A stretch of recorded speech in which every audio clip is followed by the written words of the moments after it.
ufise inshuti idahemuka ahozana ntaryo ku mutima akayagira abandi ati wanjeho n'amahirwe. Ese ukwamukizwe n'intuntu uko bukeye uko bwije, niyo ni indwara mu zindi, ni indwara itoroshe. Nzoja ku gasozi ka kure, nsaba Imana isumba byose indemesheyo.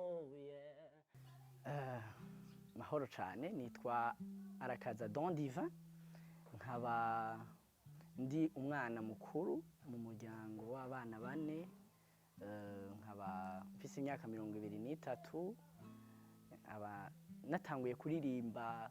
Nibuka ko nari ndi mutoye numviriza indirimbo kuri CCIB, c'était en 2004, turi kumwe n'umutante aririmba kandi byitwa ko ari we yanyigishije kuririmba. Twarumviriza cyane indirimbo za kera. Byari umunezero cyane kuguma numviriza indirimbo. Nsanga rero natanguye kuririmba ntazi uko byagenze, kubera ko byagenda bikura uko imyaka yagenda yiyongera. Hama no munsi nkaba ndi umuririmbyi, mugabo atari umuririmbyi gusa yumviriza, ndasengera mu rushengero. Hama nkaba ndi umuririmbyi mu rushengero muri chorale, nkaba aussi nkora ibintu byitwa ko ndiko ndagerageza ngo bibe nk'akazi, ndavyimenyereze kuririmba mu mariage. Bikaba binjohera navyo nyene cane. Hama ikirenze ko nuko ndafise indirimbo nanditse, ndafise indirimbo ziri ku ruhande nyinshi zijanye n'igihugu, zijanye n'ibikwiye gukorwa muri jeunesse. Nkaba ndi umuntu kandi aussi agwanira cyane, sinzi ko nobivuga, isuku mu gihugu. Ndi umuntu cyane agwanira gose muri societe kubona hari impinduka, rero biri cyane mu byo ngomba. Hama nkaba aussi agateka k'abana kababrise, bibagirwa umengo bariko barafashwa muga ntibariko barafashwa. Ibyo byose ni cette jeunesse twebwe numva biri muri jewe mpamagarirwa gukora. Muri make novuga ko ubwo ari bwo buzima bwanje, ariko ndi umunyeshuri. Kirenze ko narahejeje, sinkiri umunyeshuri, ndiko nandika igitabo kugira ndangize. Nkaba ndi en préparatif yo kuri ico kwandika igitabo. Nkaba ndi mu mastage aussi atandukanye n'ama professionnel kugira nshobore bikunze kuronka akazi.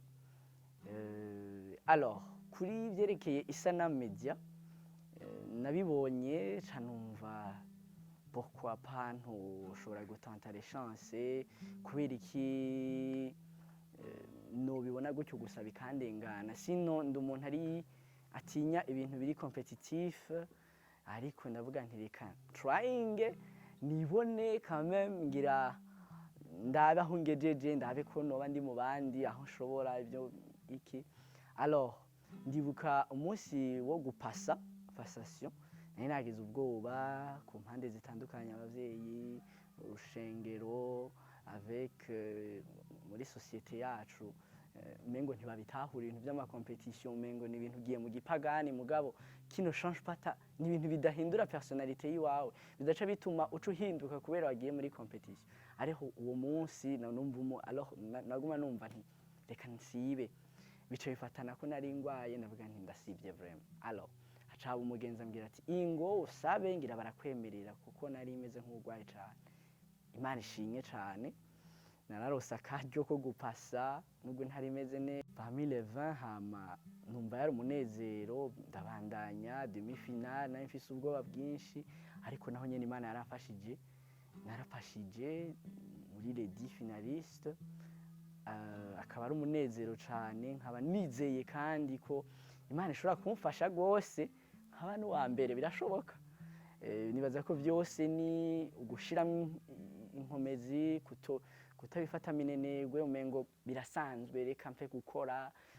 n'ubundi twahuriyeyo gusa ngende alors ndizera ko bishoboka ko nshobora gutsinda kandi naho nyene ntatsinze byose n'umunezero kuko narahuye n'abantu bo mw'isanamu bafise umutima mwiza bagerageza gufasha cette jeunesse tuba turi muri struggles zo kurondera ingene umuziki dushobora gukora mu muziki babigoye ariko baradufashije kandi twarahungukiye abagenzi no mu ba finaliste abari muri demi finale bose maintenant nous sommes une famille ego nibaza ko muri make nivyo nafatanije byose kandi je crois ko ari umunezero cyane ibiri imbere nibaza ko ari byiza muri byose murakoze cyane